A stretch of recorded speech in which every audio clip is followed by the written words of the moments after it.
Hey there, it's me, back with another discussion video this time, but before we get into that, I just want to appreciate CDPR for this event. Just look at this. So good. And then random bats fly. Look at that. It's so good. And for people, I'm sure most of you have seen it, but just click on this icon to see more of the rewards that you can get from the event. And if you go to the shop, you will see a lot of trinkets like card backs and leader skins, which are so good, like, and for free. All you have to do is just play the game. This is insane, right? Most of us have all this because we already played this in past events, but some of them are so good, especially the new ones. Look at this card back, my god. And look at this is insanely good. And alpha werewolf skin, and they're giving it for free. Even last time they gave the elf leader for free and like the poor soldier for free. Oh man, I really wish even after the game goes to Gwentfinity, there's many more events, and I think Vlad actually said it's going to be the case. Anyway, oh, the bats fly over loading screens too. That's so good. Anyway, so today we are going to discuss about Balance Council and what my votes are going to be.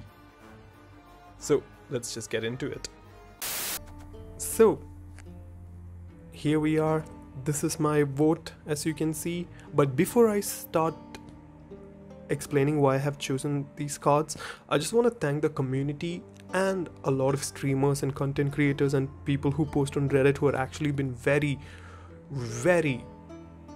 good in their suggestions and stuff. I just want to shout out Moshcraft and Shinmiri, also Lirio. His blog post was really good about the Gwentfinity changes that he wants to see.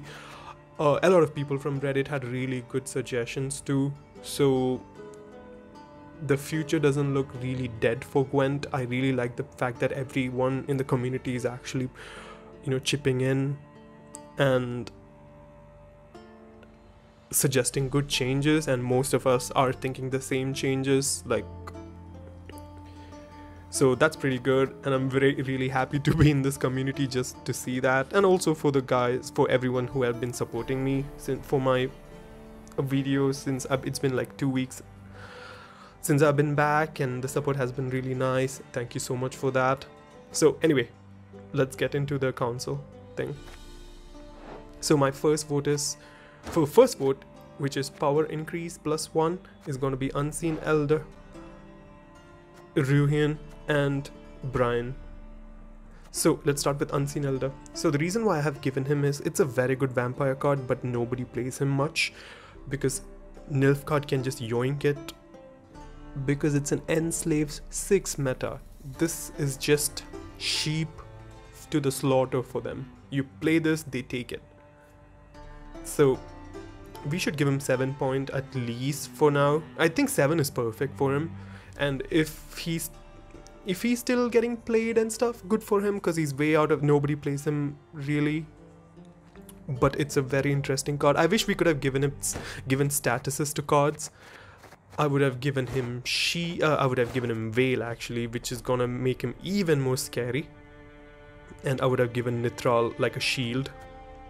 But unfortunately we can't put statuses in Gwentfinity. We can only increase power and increase or decrease powers and increase or decrease provisions. I wish we could have done more like armor and stuff, but it is what it is. So Unseen Elder. Next is Ruin. So the reason why I have chosen him is, this is a very good card. I mean, look at the art.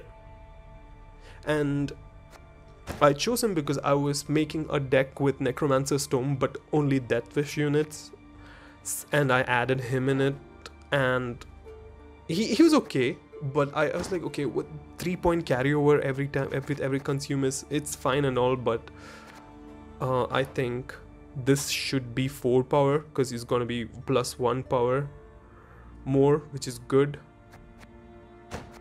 So every time it's like a so it's 4 + 4 + 4 carryover. It's actually really good, I feel. So that's why I have added him. And monsters need a lot of buffs, by the way. Monster is the only faction in this game which is absolutely dog shit in terms of shitty cards. Look at this shit. This is crappy. This is weird, but still crappy. Nobody plays this card.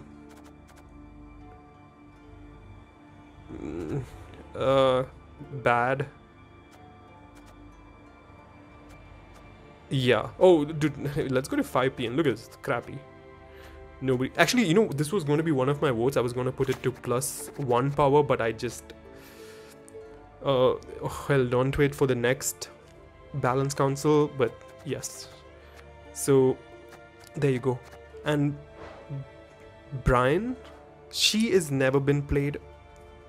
The last time I remember her being played is back when Master Mirror was released. It's been like, what, 3-4 years? I remember an opponent playing it because I was like, oh shit, you played this card? You actually put her in the deck? I was like, okay. Back then too, she wasn't that good, I feel. But then, yeah. So, ideally, I would want her power to be at 6p. And potions to be 6-2, so she plays for a 9, which I think is not bad. Plus, she is very controlly and she fits well in Shikiru and Precision Strike decks. So that would be very good for her to see play in those decks. So that's my +1 power increase buffs. Now, power decrease.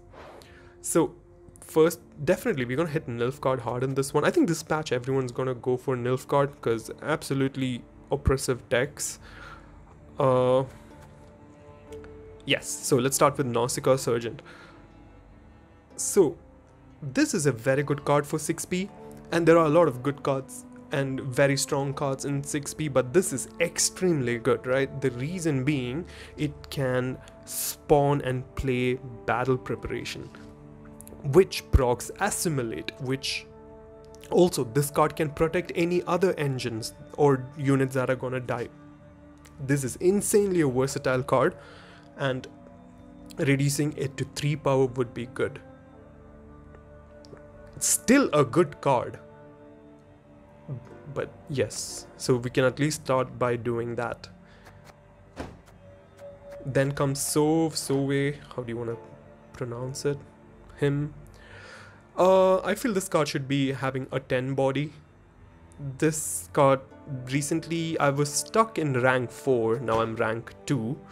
But I've been stuck in rank 4 just because my opponents was playing this freaking card, and I sound like a salty loser, but that deck pissed me off. I was completely fine with like, okay, losing to these decks because you know what, losing is fine.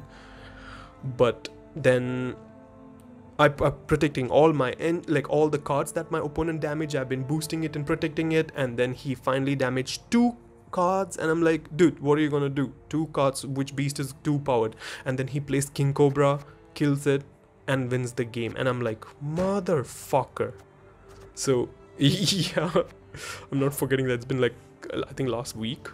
So yes, so should be 10p ideally, power ideally. So this is our first nerf to see. He's still playable with 11 power. Let's take him down to 10, but for now let's give him 1 minus thing. And power decrease to Slave Driver. Okay, this is another card just like this. Nilfgaard has these broken ass cards that can, the bronze cards in Nilfgaard are way too good. Like, it's to a point where it's kind of unfair. It's the reason why Nilfgaard is always top tier and everybody plays in ladder. I can't, it's always, for me, it's either Nilfgaard or Skellige Control. So this card, even if we make it 1 power, this is good. So we are going to reduce 1 power to this, and we're going to give him 2 for now and see. He's still gonna be played. It's a very good card. Now we are going to provisions. So increasing provisions, I think Swallblood should be +1 provisions. It should be 14p. This is like the god of the self-wound archetype, right? And this staying in 13 is still too fine for them, and because they have what, Sigwald, another shitty card, and I think reducing this power to 9 doesn't make any difference. Same like the cards that I'm going to show next. So I think this should be 14 instead of 13. And they play this with Sov and Scoia'tael. Absolutely a stupid deck which is very oppressive, and I really don't like decks like that which is very unfair to a point, it seems, with Scoia'tael. So we should definitely nerf this card and give it 14 make it for 14 provisions. Scoia'tael. So this card is the most played Nilfgaard card, I think. I mean, I'm sure, because Enslave 6 is, I'm sure it's, I don't read meta reports and stuff, but I'm sure this is a top tier deck, and because of how common it is in ladder, and every single one and their mother is playing this. So definitely, you know what, make it 11p, because see, no matter how many power you reduce him to, right, you make him 7 power, he's still playable, his value is still good, his value is consistency. So making him 11 power would be good, 11 provisions would be good, not power, sorry, oh my god, another provisions will be good. A nerf to him, but people are still gonna play him. And the last card for provision increase is Philippe. This is a very deadly card, absolutely strong, and it is 8.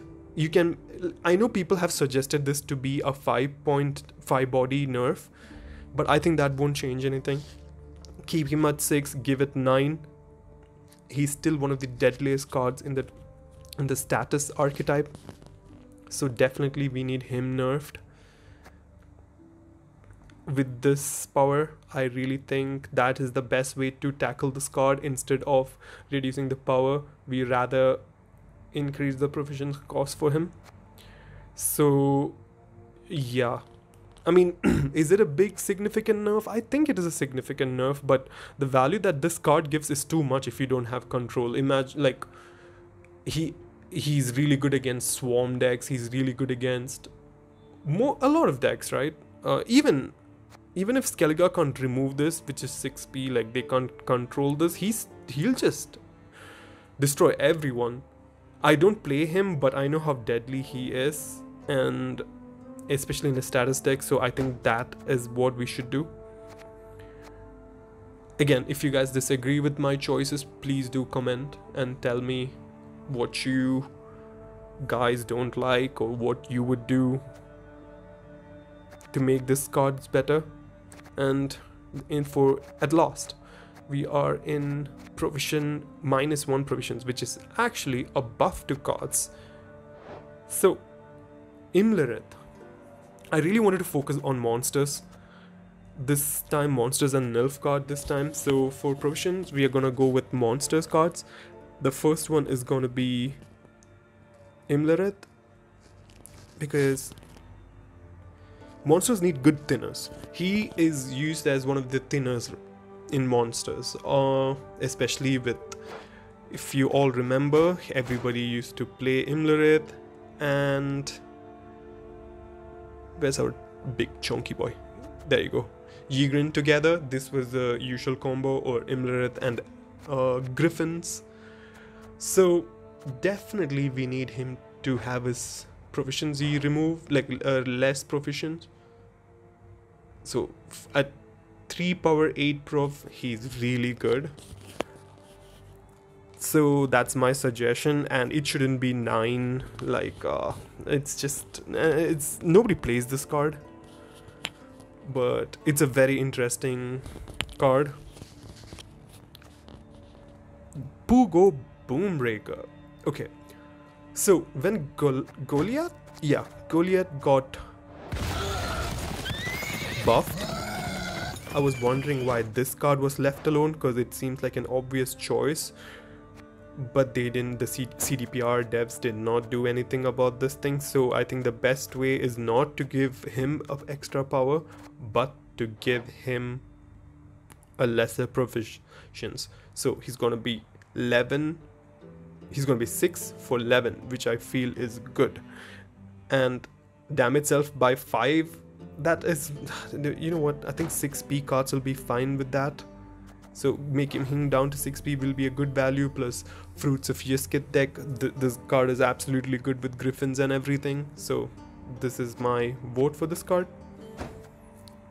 And it's a very underplayed card, so definitely I would love monsters to get a lot of support. And going to Endrega Larva, this is currently 2 for 6, actually 4 for 6 with Thrive procs. So if you're new to Gwent, this used to be a 5p card, and this was extremely good. There was like this Thrive archetype in Gwent back then, and this was 5p, and they had to nerf it to 6p, and now I think it's the perfect time to send it back to 5p, because meta is way different than back then. So that's my suggestion for monsters. I have a lot of other cards that I wanted to do for monsters, for example this card, but I think I'll do it next week or the next Balance Council start, like when it starts. So there's like 3 days, 12 hours left, and monsters need a lot of help, like a lot of help. I think this card should be nerfed to just 5 power, 5/5, because this is way too good in this current meta, especially with Ogroids. And actually he's there in most of the decks that I'm facing against. Also the most of the decks I'm playing, Vampires he's there, Relics he's there, Ogroids he's there. So definitely should make him, he should get a nerf. This should get a buff, increase the power to 5 or 6. I think 5 is fine. So yes, so for now these are my votes. What do you guys think about it? Do you guys like my suggestions? I would like to see what all you have voted. So yeah, that's pretty much it. Oh, before I end it, so I actually reached rank 2 today with this deck. Wait, where the hell are these guys? Wait, with Fire Swans, which surprised me, because I literally went from rank 3, I didn't lose one match with them, and I was facing a lot of Skellige, a lot of actually Skellige, Nilfgaard, and NR. Yeah, and I absolutely won against them. Oh, also Syndicate, which was really surprising. The pure devotion one, I have literally not added anything. So, but when I was playing the thing, I was thinking, you know what, we should actually buff all these cards. This card is pretty good. I don't think he needs a buff, but yeah, that's a discussion for another week probably. So anyway, thank you guys for watching this video. Like, comment, subscribe if you like the content that I'm creating, especially deck guides and deck ideas and card play ideas and all that. Anyway, see you guys later. I have a very good deck coming up, so yes, stay tuned.